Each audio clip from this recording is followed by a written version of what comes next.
Hey, Foot Clan, we have a great mock draft episode coming your way.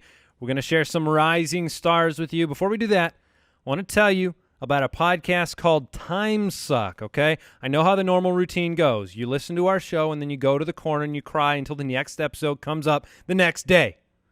But you don't have to do that. I wanted to share about Time Suck, the podcast hosted by Dan Cummins.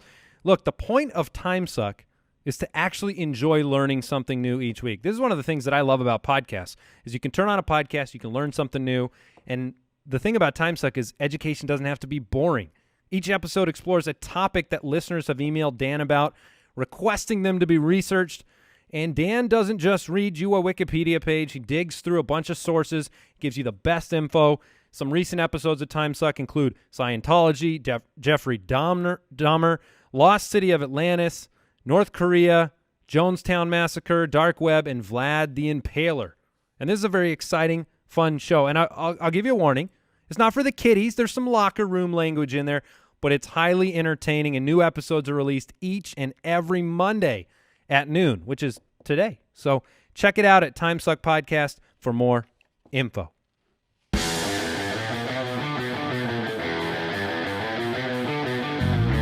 Welcome to the Fantasy Footballers Podcast, coming to you from the Play Draft Studios with your hosts, Andy Holloway, Jason Moore, and Mike Wright.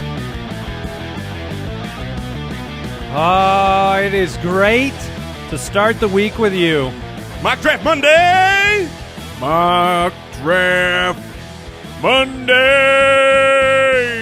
The energy levels are intense. Jason is trying to create a fire with his hands. You're rubbing them together. Hands in mind. Hands in mind.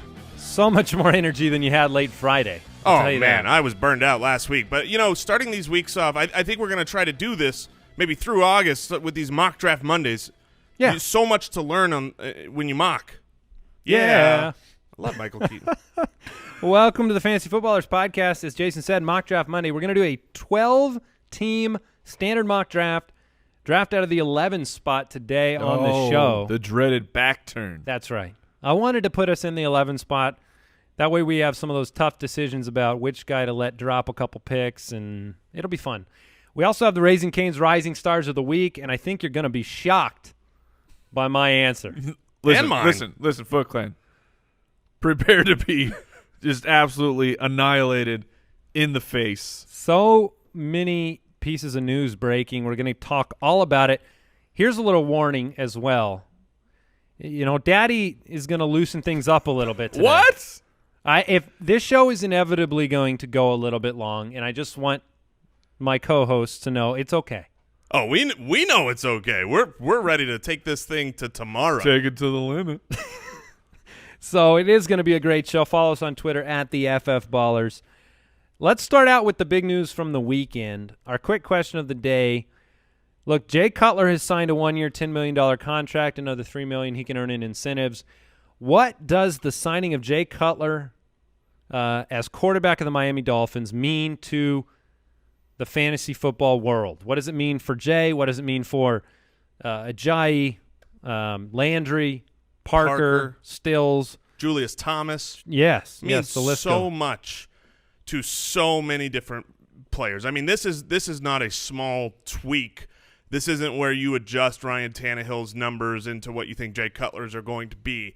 I think this changes the landscape of the team. And if you hadn't heard, the news on Ryan Tannehill was he has once again partially torn his ACL. So by all accounts, I haven't heard for sure if he's electing to take the surgery, but that's what all the news is implying. He's out. Yeah. He's out for the year. I know he's out, but it's like, but is he getting the surgery? Seems like the Dolphins are electing him to get surgery by signing Jay Cutler. If I was Tannehill at this point, I would. But this is more about what do we do with the Dolphins. I think this is great news for a few players and bad news for a few players. Bad news for Jarvis Landry. He's a great player. I'm not going to throw him to the wolves in my rankings, but I do think the tendencies of Tannehill were great for Jarvis Landry, whereas the tendencies of Jay Cutler will be better for Devontae Parker and better for Julius Thomas. You know, all the years with Martavis Bryant and Zach Miller, you know he uses a tight end. Gase uses a tight end. Julius Thomas really has been a non-factor to me in my rankings with Tannehill and his tendencies, so I've shifted there. But I think the biggest winner, and I'm not saying from before Ryan Tannehill, but after he went down, the signing of Jay Cutler is Jay Ajayi. I agree. Jay Ajayi has gone from Matt Moore and everyone stacking the box to now you have to actually respect the deep passing game. And keep in mind the last year with Adam Gase, Jay Cutler threw 66, there were 66 receptions to Forte and Langford. So he uses the running back as a pass catcher. It wasn't just last year. I mean, Matt Forte, almost his entire career was played with Jay Cutler. Sure, I was just speaking of when Adam Gase was there. Oh, okay. Yeah, I take a less intense approach to Cutler coming in. I think it's a net gain for Miami in general, for the pass catchers. The vertical passing game is going to be better with Cutler. He posted the best passer rating of his career with Adam Gase in 2015. Gase kind of controlled him, reined him in. He had 21 touchdowns, 11 interceptions that season. Basically, controlled the Cutler experience. I'm not going to go so far as to say I think it negatively impacts Landry very much. I think the cream rises to the top, and Landry's just an outstanding player. So I'm not going to be adjusting Landry. I might adjust Stills a little bit. And look, Jay Cutler, if there was one thing he can do, it was be sacked. And he has led the league in that statistic. And this is an O-line that could be trouble. They were not good last year.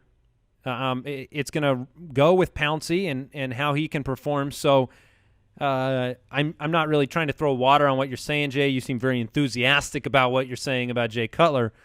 But if I was a Dolphin fan, let me put it this way. If I were a Dolphin fan, I'd be excited. Because that's a hot take. What was Ryan Tannehill? I think I would be too. I'm in agreement here because Same Cutler doesn't same have floor, different ceiling. Exactly. Same floor, different ceiling, and it's not like he has to relearn an Adam Gase system. True. And you're replacing, Tony Romo comes in. Okay, well, good, he's a better quarterback, but now you got to learn the system. I think this is nice. So the question then becomes, what do you do with Jay Cutler? Where does he land and finish in the rankings? And if you're drafting, is he a late round guy that you Jay take Cutler a shot or on? Sam Bradford?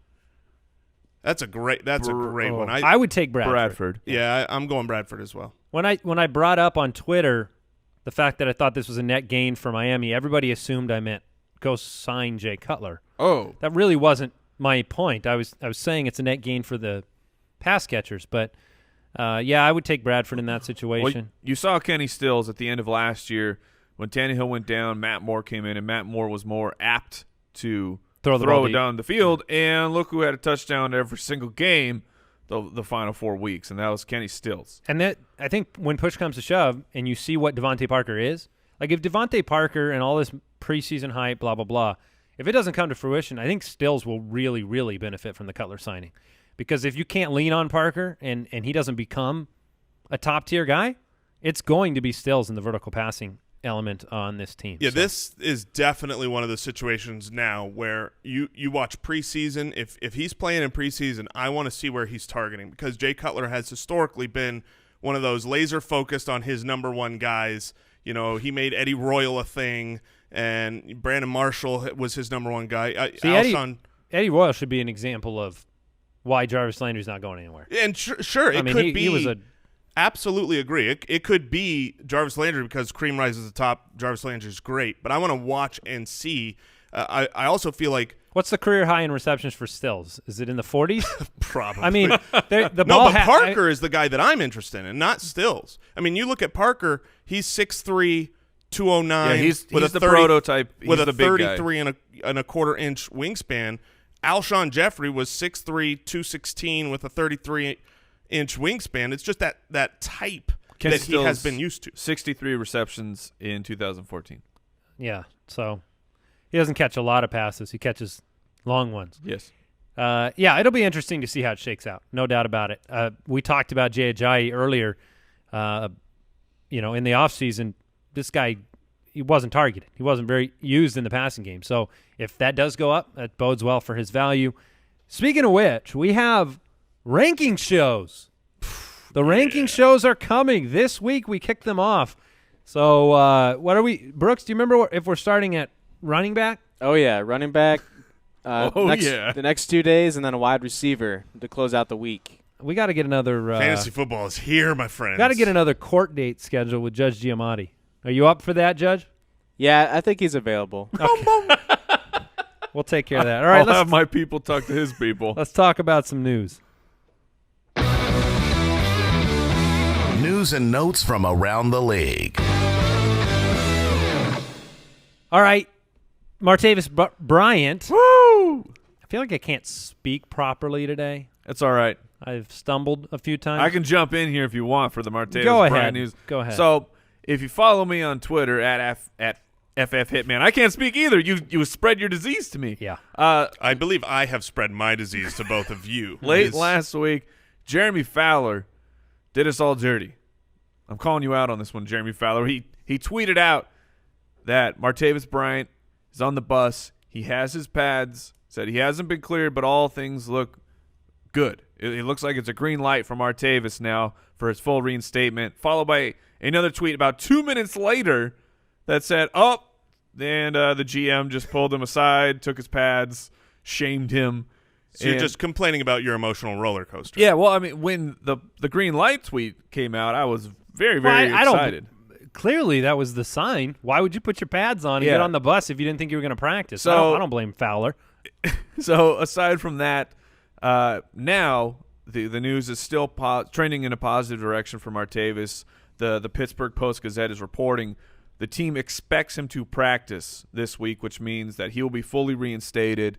He's good to go. Now, here's the deal about Martavis.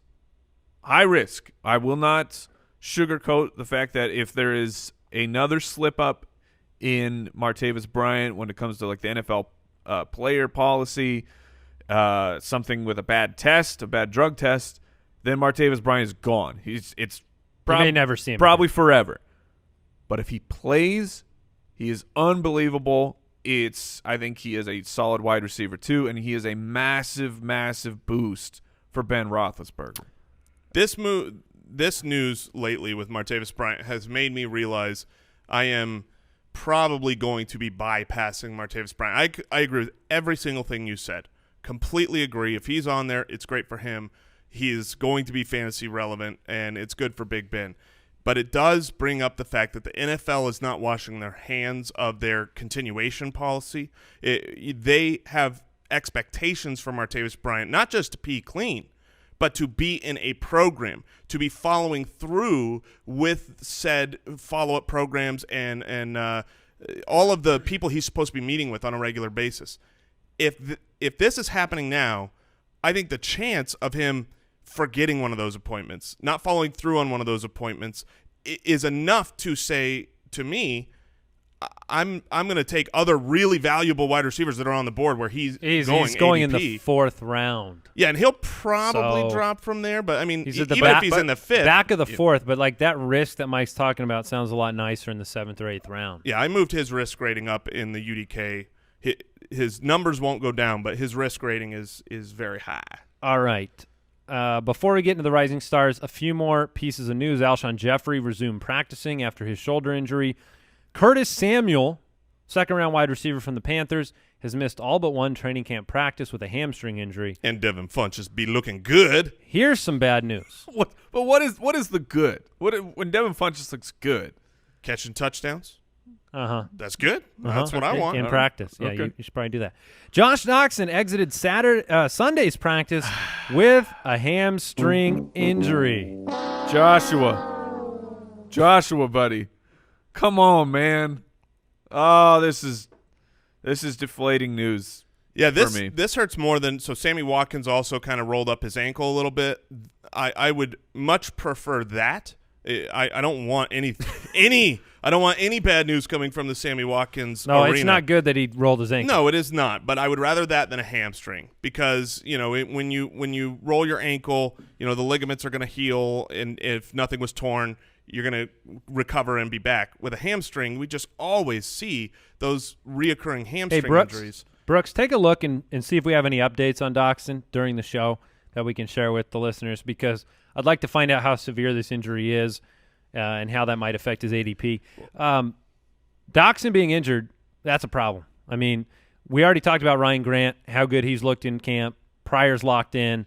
Crowder's locked into that spot. Crowder's been injured as well, and Jordan Reed's been out. So we'll talk about this a little bit in the Rising Stars section. Todd Bowles. This is headline news for me. Yes. This is the second time that Quincy Enunwa has suffered a neck injury. Something went wrong when he fell. Bowles said it might have been similar to something that happened earlier in the offseason. I am moving Robbie Anderson up. I've already talked about That's fair. Enunwa being maybe overhyped to a degree at this point. I mean, his value, whatever. Where you have to take him, there's not a lot of risk.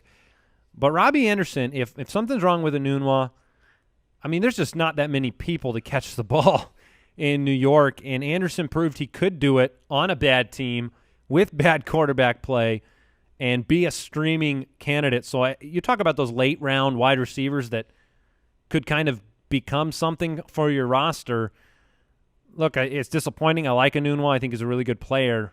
Hopefully this isn't serious, but if it is, Robbie Anderson becomes very relevant. And also the alert for Austin Seferian-Jenkins. Oh, yeah. Once he returns, continues to stay. Keep an eye on it. Look, he's been in our Ultimate Draft Kit sleeper board for a while. I absolutely love Austin Seferian-Jenkins. We need to, Brooks, you need to make a calendar note for week 3 of the regular season waiver wire show. You can put it in the doc Seriously. already. You could, if you 'Cause make you that can't doc weeks draft in him. advance. No, you cannot draft him unless you're in some kind of startup dynasty or deep bench Yeah, league. he's not playing the first 2 weeks, and you're not going to need to roster him at all. But that week 3, he'll be completely forgotten about. He'll Pick be him up on I waivers. was going to say, in week 3, he'll be coming back from suspension, a no-name tight end anymore, and there'll be piles of players that just performed that week, and you'll just slide Austin Seferian-Jenkins on your bench. Free. All right, let's talk about Crockett Gilmore has been waived by the Ravens. Yep. They try to waive one tight end a week, and they have met their quota, and it is unfortunate. It's rough, and it continues to be, unless you guys have a different opinion, Ben Watson looks like he's going to be the guy. I want to see him healthy. I mean, I want to see Ben Watson. That's the guy. They have Larry Donnell now, too, Yeah. on the depth chart. So he'll be released next week after injury. All right, this is interesting news. Very interesting. Browns coach Hugh Jackson announced Brock Osweiler will officially be starting the first preseason game. One of their beat writers came out and said that they expected Brock to be the starter come week 1. Right. And I completely discounted it. I mean, I said, what are you talking about? Is this a thing in real life? Is Brock going to be their starting? He could be. Are they going full trust the process 76ers over No, there? they're going full display the goods and see if you can get somebody to send you a late-round pick for him. Yeah, that's a better angle. That's what I think. I hope so. Otherwise, hey, if he does play, David Njoku. I mean, look, you want a guy that targets a tight end. That's No all doubt Brock knows how about to it. do. Or Mr. DeValve. Both. Yeah. Are you taking DeValve? Seth DeValve? I mean, I don't know. I don't think I'm taking either. I'm just saying. All right, you guys have any other news, Brooks? Is there anything new on Doctson that I should be sharing? He's not practicing. He's there for walkthrough, but he's not practicing right now. Okay. It's no good. Day to day. Well, could be worse. All right. Hey, let's thank the sponsors of today's show. Sure. We want to thank MVMT, pronounced Movement. Look, you may not have heard of these guys, but you got to check out Movement watches. I am wearing one right now. Swing. I just I got mine on. attended at one of my best friend's wedding, and I set off. Was that in the my outfit. the Redwoods, by the way? Pretty much. It looked like the most amazing place on earth. It was amazing, but it got even more amazing with my watch. This thing is a brown blue classic, and what Movement watches, they're known for their minimalist look, and I'm telling you, it is absolutely fabulous. They were started by 2 broke college kids. They wanted to wear stylish watches, right? They couldn't That's afford a fair request. So Do it yourself. they said, well, how are we going to do this? They did it themselves, similar to the way that we have done this podcast. So, Foot Clan, here's what I need you to do. Go check out mvmt.com/footballers. You're going to get 15% off today, plus free shipping, free returns. That's mvmt.com/footballers. Join the movement. Yeah, and also a reminder, Pristine Auction, they have been a huge supporter of the show for many years. And we'll just put this really simply. They are the best place to get any signed sports memorabilia, celebrity memorabilia, comic book stuff, whatever you want. You want something really pristine and cool as a gift or to put up on your wall, you have to check them out. Everything is free to browse. You don't have to pay when you make a bid. So if you see something super cheap, just put in a bid, and you might win a jersey signed by your favorite player cheaper than you could buy it. You could just build your wardrobe now with signed jerseys and not even care. Throw them in the wash. Buy a new one. That's what I would do.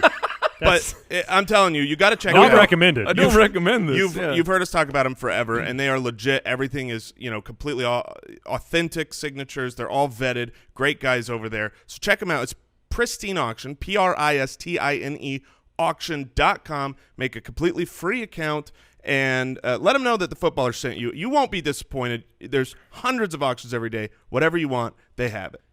Awesome. And I should say this. I mean, we couldn't do a year-round fantasy football show, now over 400 shows, without the support of our podcast sponsors. They keep the lights on. They keep this show going. They let us work in the off-season. So for you. We're very thankful to them and very excited. If you're ready, look, if you saw the Game of Thrones episode last night. Spoiler-free. We're spoiler-free on this show. Don't worry about it, Jay. I know you haven't seen it yet. I'm just saying, this next segment, it's going to be straight fire just like that episode. Raising Cane's Rising Stars of the Week. All right, 3 rising stars, 1 from each of us. Who's moving up your draft boards? Who's moving up your cheat sheets? Who's moving up your prep, hype, excitement lists? Look, I'll start it off. You guys can wow. You guys can shoot. I teased the fire and then you cut me right off. Oh no! Bring that fire. You go with yours. That's absolutely fine. Although yours rhymes with fire, so maybe I'll let you take it. Well, here's the deal. I feel right in the middle of some crossfire Oh. right now. Right in the middle of Mike and Andy, and I'm also in the crossfire of news. I came out hot on this guy when he signed, and then the more I looked. The more that I looked into the target share and, the tendencies of the quarterback, I thought, I think he's being overdrafted. But right now, the guy who has put me in the middle of the crossfire is Terrell Pryor. Oh. You get caught up in the Terrell Pryor. Terrell Pryor. Terrell Pryor is the crossfire. I could act like I'm surprised by him singing Terrell Pryor in the crossfire theme, except for he's been doing it around the office for the last 2 days. So I knew this was coming. Here's my rationale for Terrell Pryor rising up my boards. I'm sure a lot of people listening will be happy because I've gotten a lot of grief for No wonder you wear flip-flops. for all of my Terrell Pryor hatred. The reality is this. At this point in time, Crowder's not there. Doctson's not there. Reed is not there. So Terrell Pryor is, at this moment in practice, today, tomorrow, this week, he is developing everything he needs to develop with Kirk Cousins to become the number 1 option. My worry with where he's been drafted is that we're assuming he is the number 1 option, and there's too many mouths to feed there to just completely give him that. Right now, every video that I see from camp, every report that I hear from the coach, not from beat writers, but from the coaching staff, from Kirk Cousins himself, the beat is drumming for Terrell Pryor. I believe he is a good player, and he is athletic to another degree in the NFL. He's on a good offense with a good quarterback, so I'm going to be bumping him up my rankings a little bit. I'm not calling for him to be a top 12 wide receiver. He has that ceiling. You heard it here Definitely has first. the ceiling. The drum is not beating. The beat is drumming. Did I say that? Courtesy of Jason Moore. I was letting that one go. Hey, you don't have to talk me into Terrell Pryor. The dude is an athletic monster-saurus. If you watched him What last is year, happening today? Look. Shout out to I think it's Brett Coleman who does the film room videos on YouTube. Look, just watch Terrell Pryor. I mean, he is 6'5". He's got super long arms. If you watch him play, he looks like Calvin Johnson or A.J. Green running a slant route. His arms are too long. He gets separation automatically on the inside. Josh Norman couldn't stop him last year. He's a very, very good player, and I think he's going to be exceptional this year and a great value. Carlos Hyde is my Raising Cane's rising star I told you, Foot Clan. of the week. Look, there's two ways to talk about Carlos Hyde. First of all, I've never seen a player whose sentiment has changed, whose trajectory has changed more than Carlos Hyde in the last 2 weeks. The news 2 weeks ago from beat writers in San Francisco was trending, Carlos Hyde might not even be on the roster. He may be the surprise cut. I saw him as a pick on ESPN as a surprise cut of the season. Joe Williams hype. Tim Hightower starts out taking first-team reps. So in that regard, everything has changed. Carlos Hyde looks like he is locked and loaded as the starter. Last year, 9 times he was a top 24 guy. 5 times he was a top 10 guy when he was healthy. On a really bad team. And look, I have to give the same credit to Shanahan's offensive schemes in San Francisco that I want people to give Sean McVay's offensive schemes in Los Angeles with Todd Gurley. So the ability to use a guy properly, I think Shanahan can do that with Carlos Hyde. Now, all of that being said, he's my rising star. I've raised him in my rankings twice this past week because everything has changed. And look, you have to stay water in fantasy football. I do the listeners no good if I just say I hate Carlos Hyde 3 months ago and I hold fast to it with new information. It's ridiculous if I do that. So if I get new information, I'm going to change my opinion, and that's what's happened with Carlos Hyde. None of that changes the fact he has to stay healthy to perform. Yes, that's very true. I mean, it's one thing to say Carlos Hyde looks like he's on a roster bubble and he can't stay healthy, to now he's locked and loaded as the starter, but he can't stay healthy. So he still has to do that. Where he's going in drafts right now is where he should go with the built-in risk. He's a good value there, but if he rises back up the draft board. Where is he right now? And unlike I don't know average draft, but I know when I've got it for you. When I have been drafting him, it's the 4th round, early 4th. That's what I was right around Dalvin Cook, Gillislee, Spencer Ware. Look, I like him. He's rising up my draft boards. Unlike Gurley, though, in Los Angeles, he's not going to catch the ball very much, and they brought in Tim Hightower to be that change of pace guy. So it hurts him a little bit in those other formats where that would be a nice baseline riser because this team, if it does struggle, they can't run the ball, right? If you're down 3 scores, if you're down 4 scores, running the ball isn't an option anymore. So that's the only caveat. But Carlos Hyde, my rising star, Jason had Terrell Pryor, and Mike. I'm bringing up a name here. Do you need me to hit the drop? Hold on to the drop real quick, but just because I want to introduce this guy. We've talked about him a little bit on the show. That's Kenny Golladay. He is a 3rd-round rookie for the Detroit Lions, wide receiver. You may not have heard of him if you're just coming back into the fold for fantasy football. But here's the thing. He's a big dude. He's got the college production. He has the draft pedigree. That this was someone you needed to pay attention to, especially he's a guy we've talked about for Dynasty. I love him for your Dynasty team. But everything coming out of Detroit has been very positive on Kenny Golladay, to the fact that to move him up, that he could be worth now a flyer in redraft leagues. And if the news continues to trend the way it has been, then he certainly becomes worth picking up late in your team or for your team. Talking about a devastating performance during red zone drills on Sunday, and Anquan Bolden was devastating in the red zone last year, and he's gone. And they need someone to replace that. And people hope it's Ebron, but that's never been Ebron's. He hasn't shown that. Well, he to hasn't us stayed yet. healthy either. Yeah, but he's never shown us that he's a touchdown scoring machine. If Kenny Golladay is going to come in and be a red zone threat, then he's going to give us some smooth routes. Oh, now you want me to hit the drop. For there we go. Sorry about that. You're going to get some smooth routes from Kenny G. So pick him up late. It's really hard for me to stop this once I start it. Take the flyer. I think he is now to the point Touchdown. where it's Get me in that red zone, baby. Top 12. Whoa, no one said top 12, Jason. Number 1 wide receiver. That was just like, he might get a top 12 performance one week. He is a rookie who could have a nice impact for your team. Carlos Hyde, Terrell Pryor, and Kenny Golladay, this week's Raising Cane's Rising Stars of the Week. Remember that draft day tastes better with Raising Cane's tailgates full of fresh 24-hour marinated hand-battered chicken fingers and fresh brewed sweet tea. Visit RaisingCanes.com.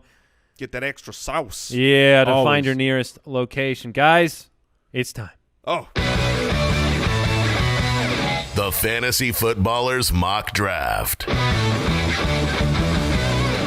All right, it's time to mock 12-team standard mock from the 11 spot. Very excited to jump in here, give you some insight into our thinking as we walk through another mock draft. Players, they're moving around the board. A lot of news, a lot of different thought processes that go into being in this number 11 spot in your draft. So let's go ahead and kick this thing off. And David Johnson climbs right off the board. I'm shocked. Yeah, number one. Number one, David Johnson. Lev Bell, Zeke goes number 3. Okay, so Zeke's still Maybe going. some of the fear is going away for some people. Maybe just the wait for a suspension or Which there's supposed to be news this week. Is that correct? In fairness, there was also supposed to be news last The week. past 2 weeks. And the week before. Yeah, all right. All right, Antonio Brown goes 4, Julio Beckham. So that's a very normal top 6. And then Melvin Gordon went number 7. Ooh. LaShawn McCoy number of Shady. 8. AJ Green 9 and Jay Ajayi 10. So here we are on the board And this is a standard league? in a standard league. Old standard? Number 11. You have running backs DeMarco Murray, Todd Gurley, Jordan Howard, Devonta Freeman. You have Mike Evans. You have Jordy Nelson in consideration. Who else are you guys thinking about here, or is it? There's 4 players that I really love that are on the board. For me personally, 2 running backs and 2 wide receivers. I might be higher than both of you are on DeMarco Murray, but I put him right there with Devonta Freeman. I would as well. He's very So very Devonta close. Freeman, DeMarco Murray, love them. Then at the wide receivers, Jordy Nelson and Michael Thomas, who I still have above Mike Evans, which might be blasphemous to some. Those are the 4 guys I really like, but it doesn't really push us towards which direction. So, Mike, where do you lean? Who do you want to take here? Now, I wanted to draft from the 11 spot because you have to look at, let's say we have 2 guys we love here. We don't get to take them back-to-back. We have to wait and hope that one slips past the team in the 12 in the turn. So who's the best bet to get back through to us? I like Evans, Nelson, and Thomas at wide receiver, so I would take the running back here. And to be honest with you, I lean Jordan Howard. Wow. Yeah. Really? Yeah, in a standard league, I just think the volume is going to be massive for him. Freeman's going to have far more touchdown opportunities than Jordan Howard. I lean Jordan Howard right now. Yeah, I mean, Jordan Howard to me is the next, like, he's a tier down from the Freeman Murray to me. Maybe it's total yardage last year. What, he was second behind Ezekiel Elliott? Yeah, and he didn't start the first 3 games. So this is not a bash Jordan Howard fest. He doesn't by need any to means. in the non-standard. Freeman and Murray, some of their gloss and their glitz comes off. It's nice that they catch the ball. I'm just saying it's not as high a priority. That's just my vote. Obviously, we're not going that way based on that reaction. Even touchdowns, the past 2 years, Freeman has been double-digit touchdowns. So that I go Freeman or Jordy at this pick, but I'm with you, Andy, that there are 3 wide receivers that I wouldn't mind taking. So I would take Freeman. All right, let's take Devonta Freeman. He's off the board. Evans and Howard went next. Perfect. So I think a lot of people might have been surprised we didn't just jump all over Mike Evans there at the 11. If he drops in a 12-team standard league all the way to 11, and I would not blame anybody for taking Mike Evans there. He's obviously a standard league monster. The yardage should be there. The touchdown should be there. But I like grabbing that running back. Devonta Freeman off the board. Evans and Howard are now gone.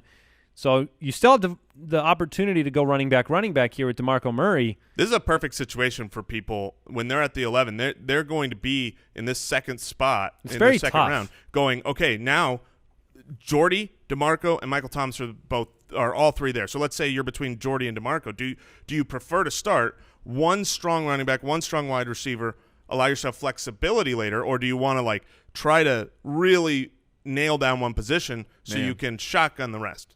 I know my preference, which I could say. I mean, I would take Jordy Nelson. I think that's where I'm leaning right now, and I do like DeMarco Murray, and I like going.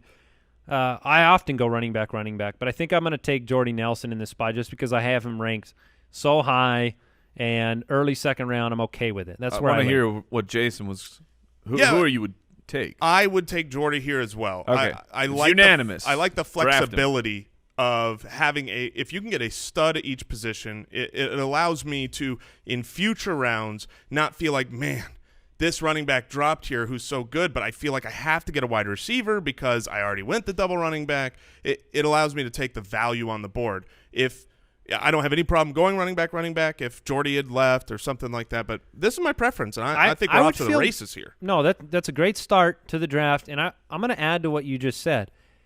The flexibility is more important, in my opinion, when you're at a turn like this and have a long wait, because if we boxed ourselves in and we roll around 18 picks and we're up and we have – and a wide receiver run happens between us. And there's a really nice running back. We just can't take that running back. You're stuck entirely, and you have to take the next wide receiver on the board. So I like that decision.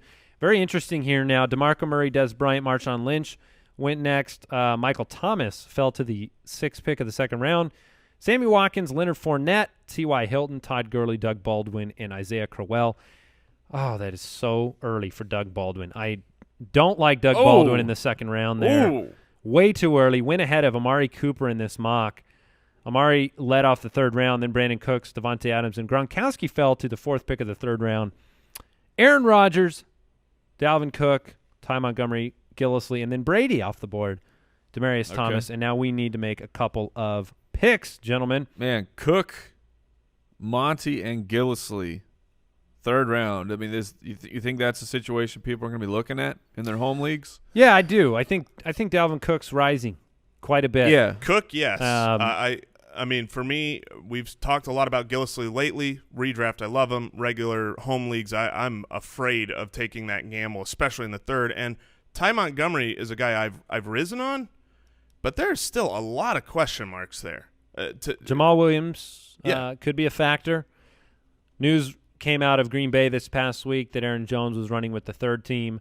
So that depth chart is you're starting to figure that out. I think the surprising thing about Cook in the 3rd round here is not so much that he went in the 3rd, but that he went ahead of Joe Mixon. I think Joe Mixon had been going ahead of Cook in just about every draft, but news lately with Gio being healthy, with Jeremy Hill he may be a threat on the goal line, and then Cook, he's impressing coaches. Latavius Murray can't get on the field. I think you're going to see more of this. Yeah. Now, I as of right now, I agree with this. I would take Cook over Mixon. I had that question from a Foot Clan member this morning, and I pretty much said that if I was in a larger keeper league or dynasty, I'm still taking Mixon. Yes. But in a redraft format, I would take Cook as of today. Would you take McCaffrey in a redraft or Mixon? Mixon. Because I lean McCaffrey. I think I would take McCaffrey. Especially if we're talking in a standard league. Oh, well, yeah, you're right about that. In a standard league, I probably would go Mixon. That's another thing that's weird to me of Ty Montgomery being in the 3rd round in a standard. He gets a real bump up as a quality pass-catching back, and you don't get to take advantage of that in a standard. All right, let's talk now options for us on the board. Lamar Miller, Carlos Hyde, the aforementioned Mixon and McCaffrey. You also have DeAndre Hopkins, Allen Robinson, Alshon Jeffrey, and You get caught up in the. Oh, we got some. Whoa! Breaking news. Uh-oh. Anquan Bolden has signed. Oh, good. Hey, positive news. Depending, where did he sign? Buffalo. He's officially signed with the Buffalo Bills. R.I.P. Tyrod Taylor. Who are you RIPing? Zay Jones. Yeah, it doesn't help Zay Jones, that's for sure. Also, breaking news. Todd McVay expecting big things from Todd Gurley. Oh. Aren't you excited, Mike? Yeah, breaking news. Did you say Breaking news. Todd McVay? Yeah, he's so Todd Gurley in his head that it was. Sean McVay. Oh, okay. He's still being drafted. They have fused All right. into one person. Look, Carlos Hyde in the late 3rd here. I think we're probably in a position where we're taking running back wide receiver again. Just stay balanced? To stay balanced. So If all things now, are. Miller and Hyde, you could put both of those guys on your roster and then wait on wide receiver. I know in my rankings, obviously, I'm a Lamar Miller truther. To get him as a 2nd running back who's a consistent volume guy in a standard league, I do worry his touchdown opportunities. statistically speaking, his touchdown opportunities could actually fall from last year. Don't say that. I know. That sounds crazy, but he was a beneficiary of pass interference calls in the end zone that put him on the 1 yard line. That's where a couple of his touchdowns came from. So there is worry. I'm not completely all glitz and glam with Lamar Miller, but the volume is there for a third round standard league. He would pick. be my pick. I have him as a RB1, so he would be my go-to. All right, let's go ahead and do that then. Let's grab Lamar Miller, pair him with Devonta Freeman in our backfield. Jordy Nelson is our wide receiver. And Alshon Jeffrey and Carlos Hyde went right after us at the turn here. Now we're in the 4th round, so that takes that decision off the board in terms of maybe grabbing Hyde. Do you take a wide receiver here with, Terrell Pryor, Allen Robinson, DeAndre Hopkins as options here? Look, this is not just because he was my Raising Cane's rising star. He is in Yes, standard. it is. In standard leagues, he's our consensus 12th ranked wide receiver. What? Yeah, I mean, a lot of people. What has happened to our rankings? A lot of people fall. Caught up in Terrell Pryor. Apparently, we are caught up in. Yeah, I Terrell mean, Pryor. we are. But you look at Wow. DeAndre Hopkins has the name I like how you are outlandishly reacting to yourself.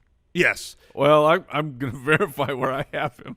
So a guy like DeAndre Hopkins usually is going to go over Terrell Pryor, but in a 14. in a full You have him at 14. PPR in a full PPR league, those guys with those big names because their volume, they don't get extra points for that. So I want the touchdown guy, the 6'5". Is there any shot that there's no shot that Pryor's going to drop? There's so. 0%. Um, You're at the edge. You have to take the player that you want. You don't get to play the. I mean, ADP Crabtree to me is equally good in a standard. Crabtree and Terrell Pryor, those are guys I would rather have over the DeAndre Hopkins and Keenan Allens and Golden Tates. Yeah. Because Golden Tate, Fitz type players, those will be later. Yeah. Kelsey, Olsen, and Reed on the board, and then those listening might wonder, are we thinking Breeze, Wilson, Luck? Nope. No, we're not. No, we'll take the quarterback late. I wanted to bring up Kelsey here because he's not in consideration for me. This is a standard league. Travis Kelce has not proven himself yet to be a touchdown guy. Could he be? Certainly. Do you want to take Terrell Pryor? It's between Pryor and Crabtree for me. My rankings have Crabtree here, but, I mean, not completely factored into that projection is the top ceiling if Pryor hits it. So I'm good either way. If it was my pick, There is a slim chance. I probably would take Pryor just because I play aggressively, so I would be chasing that ceiling. All right, pretty interesting. We took Pryor, so we have Freeman, Miller, Nelson, and Pryor. Some highlights from the 4th round, guys. Mixon and Robinson followed our pick of Pryor. Let's see here. Christian McCaffrey off the board. Tyreek Hill off the board. A lot of buzz about Tyreek Hill lately and just potential volume there in Kansas City. Kelsey did go at the end of the 4th. LeGarrette Blount off the board, 3rd pick of the 5th round. Oh, man. That's a pretty good pick. Yeah, I think that's still a bit too early, but it could have made sense with all the running backs that were Let me tell you who drafted. he went off the board ahead of. Eddie Lacy, Frank Gore, Paul Perkins, Smash Jackson himself. Oh, I just saw on Reddit, by the way, there was a Smash Jackson thread Oh, no. on Reddit because somebody was – I guess they were already doing their draft, and they drafted Smash Jackson. Oh, that's and great. somebody else in their league looked up across the board, and he said, "Oh, you listen too." Somebody else knew who Smash Jackson was. So You get a draft Smash Jackson. yeah, he drafted Smash Jackson. That's good stuff. Keenan Allen, the pick right before us here, and we are back on the board. Martavis Bryant, actually, the pick right before us at 5'10". Here we are now in a position to pick for depth and for flex.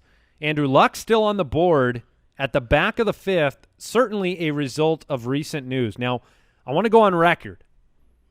I do not think, and I know that I have reason to think this, but I don't think Andrew Luck has any chance of starting the year on the PUP. I think that would be outlandish. We've talked about this too. Look, they need to have him at a moment's notice. Their season could be over in 6 weeks without Andrew Luck.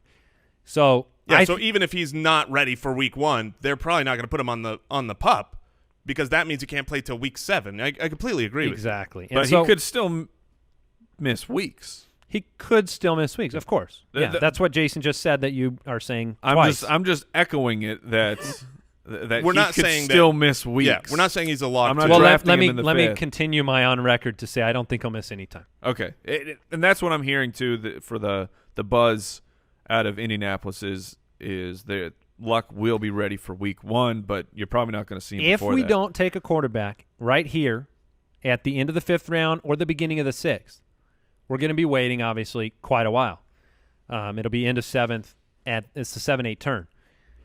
You're fine with that? With what you see on the board at quarterback, Luck, Ryan, Cousins, Mariota, Winston, Carr? Yes. Yeah, Luck would be the only temptation. I think it's still not good enough value to take Luck here. And so when we don't take him, we're probably, like usual, going to wait till the double-digit rounds for a quarterback. What about a tight end that offers Say- you red zone power like Graham or Eifert? I am Eifert maybe, but with Jordan Reed falling to us, I'm having the prior regrets. If we had taken Crabtree there, this would have been an easy Jordan Reed selection for me. Yeah. Isn't that something worth touching on for just a second? I know we're trying to get through this draft. No, but, it's fine. But you just highlighted this thing that comes up in fantasy football, this decision-making process. We took Pryor because we thought he was the best player on the board, even over Crabtree, as a consensus. And yet, you take the best player on the board, and the best player on the board to you right now is Jordan Reed, but you don't Yeah. want to take him because you don't want to stack the Redskin dependency here. And not that it's a terrible thing to do. I mean, that the offense in Washington is high-powered. There's enough to sustain multiple players. It just is, do you want to invest your 4th and your 5th pick to be on the same team? and Only there's one Redskin can score per pass. Right. There's, 2 quarterback and Hey, pass TP could throw some touchdowns. That to would be himself. outstanding. There's a couple groupings that I find this with this year. So there's been several times where there's great value on Larry Fitzgerald, but then late in the draft, the guy that stands out like a sore thumb is John Brown. Like Clearly a above. sore leg.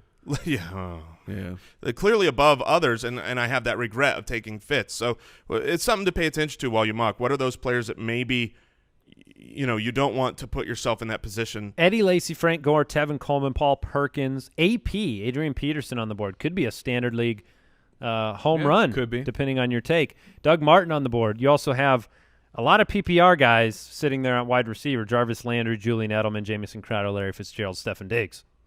They're there for a reason, even Emmanuel Sanders. I'm not loving the wide receiver options, and I always love running back depth. So I think it's between I would not be opposed to Eifert here, and I would not be opposed to a running back. I'm going to hand off this pick since we've been discussing it so long. I'm going to give it to Jason. He can roster construct on our behalf. Sweet. Make the pick for us, Jason. He's enthused about this one. No, yeah. Oh, fine. I'll make the pick. This is a situation where when you're at the turn, the player to me that stands out as the best available running back, which is the position I'd be looking at here, is Frank Gore. But it's like, do you play the game? Do you play the game to get back? When you're at the turn, when you are so far away, you don't usually get that guy to come back. So I would take Frank Gore here. That would be my pick. However, Hold. I want to prove the point that he won't make it back to us at the next pick. Okay. So You mean at the next pick in 3 picks from now? No. The after our turn, after the turn, because sometimes you play this ADP game. It's called roulette. So Yes. you're giving advice that we don't draft him to prove That you should draft that we him. should have drafted him. Hey, wild card. So who are you taking? Make the pick. I'm going to pick. Goodness. If that's the case, I am going Frank Gore. I'll go Frank Gore. What world am I living in? There you go. Frank he's Gore the has best been player. drafted. Jordan Reed and But he Eddie would not Lacy. have made it back to us. Jordan Reed is the one that didn't make it back to us. Yeah. At this point, I would love. Look, you're in the 6th round in a standard league. If Eifert's healthy, which is a big if, but if he's healthy, he is an absolute red zone monster. That would be my pick right here. I would take Tyler Eifert. If you want to talk about Jimmy Graham, I'm okay with that too. I'd rather have Eifert. Yeah, I would go Graham over Eifert, but in a You be quiet, straight, Frank Gore. in a straight standard. Well, you don't get to make this next pick. Sure. I'm still not sure what happened with Frank Gore. We took Tyler Eifert. Our team right now, Devonta Freeman, Lamar Miller, Jordy Nelson, Terrell Pryor, Tyler Eifert, and Frank Gore coming around to the end of the 7th round. The tight end run happened. Oh, we started between, it? Yeah, we started it. We took Nice. Eifert, and it was good because Rudolph, Walker, Bennett, Henry, Howard, and obviously Jimmy Graham have all gone. Wow. That's the way to start a run. So sometimes you have to take – look, that's another situation that you have to pay attention to when you're at the turn is do you want to be on the back end? You okay? Yeah. Do you want to be on the back end of a run or the front end? I think we were fortunate because basically if that run had happened, we probably don't take it. When you're on the turn, you need to start the run. That's right. So back of the 7th round, we need to make a couple picks. There's one that just jumps off the board to me that I would take hands down, no questions asked, and that's Adrian Peterson. He's still on the board here. Oh, yeah. I'm at okay the back with of the him right 7th here. round, and I think unless you want to talk to me about Doug Martin, who, by the way, Oh, no. all the first-team reps in practice. How many first-team reps is he taking those first 3 weeks? 0. Yeah. Yeah, but you have a luxury No, of a potential top 12 guy. All right, we'll stick with I'd you. rather- You're on board for Yeah, AP, yeah, so I'm not going to argue with I'm you. finally accepting Adrian Peterson. You're like, hold on. I got to talk you to Doug Martin. All right, we took Adrian Peterson. when you're in the middle of the draft, the older running backs always have good value. That's why we end up with the Frank Gores and the Funny Adrian Petersons. That because we got Peterson in the usual spot where you would draft Frank Gore, right around the back of the 7th. Dak Prescott and Fitzgerald went off the board in between our 7th round pick and this early 8th round pick. Are you looking at any quarterbacks here, Mike? Very Stafford, Big unlikely. Ben, Rivers, Dalton, all still on the board. You talk about making sure you're at the front of a run. Is there a quarterback run that could happen right now that would make you regret not taking a quarterback here? Because if there's not, we shouldn't take one. I don't think there is. I'm looking back through the past couple rounds, and there's been five or six selected in the last 20 picks. So I don't think that a run is about to happen. Yeah, Seems like I it's would be important to looking to- solidify our wide I receivers. was going to say, now. I would be looking to double up our wide receivers here. Plenty of great standard league wide receivers on Can't the board. double them up. We just took AP. That's a really good point. You can't take two, so you have to get one. Standard league, Dante Moncrief, Kelvin Benjamin, those two guys are Say, do you want to pay that college parking? I would rather have Moncrief than Benjamin. I think if Okay. one of those guys is actually talented, the other is just the number one target, and he's really big. So Brandon Marshall on the board here. There's a lot of wide receivers who are Not currently interesting. injured like Dante Moncrief is. Pierre Garçon. Decker, Macklin. Devontae Parker, who we talked a lot about with Cutler, his potential. But he could easily slip around. yes, a lot of wide receivers here. We just have to Mike? take whoever we think is the highest upside, I think, at this Jamison point. Crowder, Stefan Diggs. Mike, who do you take here? I'm not going to take Crowder because I'm not buying into his touchdowns. Plus, we already have Pryor. I passed on Reed to not double up on Washington, so I'm not going to go Pryor-Crowder stack. It would be I'm leaning between Moncrief and Brandon Marshall, and I'm gonna take that. I'm gonna take the chance on Moncrief again. I'm gonna give him another year because I think he's. I'm with Jason. I think he's an excellent wide receiver.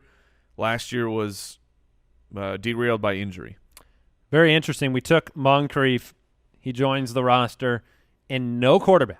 Yeah, 0. I told you. Went off the board. You got to analyze. It's when you're looking at the mountains. You got to analyze for the avalanche. So lay that out again. What did you do before you made that decision? I just looked back at the last 20 picks or so and saw that about six. Quite a few. That 6 quarterbacks have been taken. So you didn't have fear. Maybe a few. I expected 1 or 2 to come off the board, but you have to read your draft room to know when the run's going to happen. Do you want to start the run now? Or do you want to wait? Run through the quarterbacks who we would be looking at. So Derek Carr is still on the board. The back of the 9th round. Big Ben, Matthew Stafford, Dalton, Rivers, Tyrod. Love There's Tyrod. so many good. Dalton, Palmer. I mean, there's so many. Too many. Yeah, that's the problem with trying to take a quarterback at this point And we need to grab another wide receiver. yeah, that's what I would do as well. So Jeremy Maclin comes to mind. Yeah, he's far and away the guy I would want Did here. Decker get drafted? Yeah. Okay. Eric Decker is gone. Other highlights from the recent round: Kareem Hunt off the board, Robert Kelly off the board, Brandon Marshall. He almost came all the way back around to us, which would have been nice. amazing. Let's go ahead and take Jeremy Maclin here. Sound good? I think that's a good plan. And we get another pick right away. So Jeremy Maclin off the board, Rashard Matthews and C.J. Prosise. You know, one piece of news we didn't mention, Brooks, is the Corey Davis news. It's true. We forgot that one. Corey Davis was injured. He is week to week right now. He hopes to be ready for week 1. That is not good for a rookie. Wow, I didn't hear It is not good for a rookie wide escalated receiver to that. to miss that much time in the offense. It really moves Rashard Matthews' stock up for me. It obviously makes Decker look safer. So that's breaking news there for you. Yeah, he's going to find himself in a position if he doesn't get there by week 1 where he has to fight his way back in the lineup, with all the other right. Tyrod Taylor and Delaney Matthews. Walker and Decker. I think that, and I just want to point out at this part of the draft, we are in the 10th round. This is where I'm looking at Jaquiz Rodgers a lot of the time to fill in because I know that, or at least we're projecting that he'll be the starter for 3 weeks. But with our running back depth, I don't think I would actually take him here. I just wanted to bring his name up. It seems like an impossible situation where we would play him. I can't imagine playing him over the 4 kind of guaranteed starters that Correct. we have. So, yeah, it's a good point. Kenny Britt's sitting there. Should be the number 1 guy in Love me some Cleveland. Kenny Britt. Last year over 1,000 yards. Who else is on in your thought process now? Jeremy Hill. I mean, we're getting down to slim pickings at running back. There's not a lot of guys there that, Rex Burkhead could take a flyer on him. Could. I think Jeremy Hill. I think this is actually a point where Randall Cobb in a standard league, you want touchdowns. You want a guy who can get touchdowns. Devontae Adams was a wide receiver 1 last year. Why? Because the touchdowns went his way. Aaron Rodgers is still going to throw the touchdowns, and whether they go to He'll throw all of the touchdowns. we also have He puts them in a bag and he throws the bag. we have Jordy, and so this is one of those situations where once you're in double-digit rounds, you're much less. I'm not worried about. We're not trying to start Randall Cobb necessarily, unless there's a great matchup where we just think there's Right. A ton of touchdowns to go around, or when week 4 comes around and he's trending as that number 2 wide receiver, you can easily, just like last year, if you started Jordy and Devontae Adams, you would have been fine. But the touchdown upside in a standard league to get Cobb in double-digit rounds, I like it. All right, let's take Randall Cobb. So our bench has Peterson, Moncrief, Maclin, and Cobb. Our starters are Freeman, Miller, Jordy Nelson, Terrell Pryor, Tyler Eifert, and Frank Gore. Seems like a really well-rounded team. I like it. We're sitting here. We need one more bench spot. We need a quarterback and the defense and a kicker. So these 2 picks right now, this is going to be a bench spot and a quarterback. So might as well take our cream of the crop pick at quarterback right now with this 11th round pick, the 11th pick of the 11th round. And I'll jump in here because you guys probably aren't going to agree with me, but the fact that Ben Roethlisberger has fallen this far in the draft with the news of Martavis coming back, and do not forget, when Martavis is on the field, Big Ben and the Steelers are essentially a touchdown better per game. So I have Big Ben, I think, as my number 6 quarterback. I have a ton of faith in him.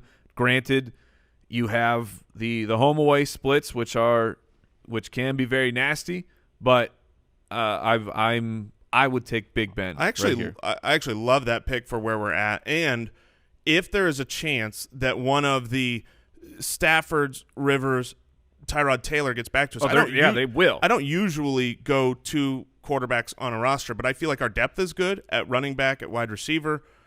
And if one of those caliber of quarterbacks can be our second to play those matchups with Big Ben, I think you've got a rock star team. It would be the first time we've ever done that. So I think we might need to do that just for the sake of experimentation. Sure. Took Big Ben. By the way, I have to admit, Big Ben can have those monstrous games, and having a healthy Lev Bell to start the year with Martavis, the weapons are there.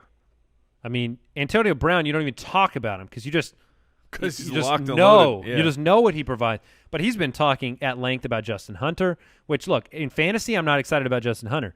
But if Big Ben likes somebody like that, we saw Darius Hayward-Bay make plays that benefited Big Ben's fantasy stats. It didn't mean you went and signed Darius Hayward-Bay, but he likes Justin Hunter. We've talked about Juju Smith-Schuster.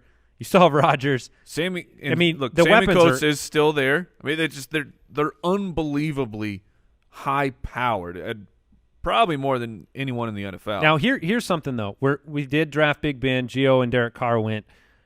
When I see Rex Burkhead on the board, I see him being offered goal line opportunities. Is he somebody that's more worth – you still have Dalton, Rivers, Stafford, Taylor, Palmer. Some of these guys are going to fall to the waiver wire. I would probably lean taking the flyer on Burkhead and just see what happens in the backfield in New England in week 1. Yeah, I'm okay with that strategy. Yeah, But I will give you the pick, Jay. You can take it. Yeah, with those guys, with how many there are left, and being able to play the waiver wire, that would be good. If we had more time, I would probably look at really quick. I'd pull up and see if any of these guys have an opposite home road. Could go Darren pattern, McFadden and in then case there's a suspension, but I doubt we'd ever start him over our existing guys either. Yeah, so for me, Does keep him away from everybody else, though. I Make would the final probably take Matthew Stafford here. All right, we'll do it. We'll take Matthew Stafford, and I'm going to go ahead and draft us a D and a kicker as we conclude this. Mike, you want to run the team back real quick before we close out the show? So our starting roster is Big Ben Roethlisberger, Devontae Freeman, Lamar Miller, Jordy Nelson, Terrell Pryor, Tyler Eifert, Frank Gore, some D, some kicker. Who cares? Who cares? Am I For right? What? Who cares? Am I right? Our bench, Adrian Peterson, Dante Moncrief, Jeremy Maclin, Randall Cobb, and someone else. Matthew you cut it Stafford. off. Stafford, Matthew thank you. Okay. That's a pretty good team. I like that team, and our draft grade is We actually ridiculously high. We actually got an A. That means it's That totally means it's a valid terrible this time. team.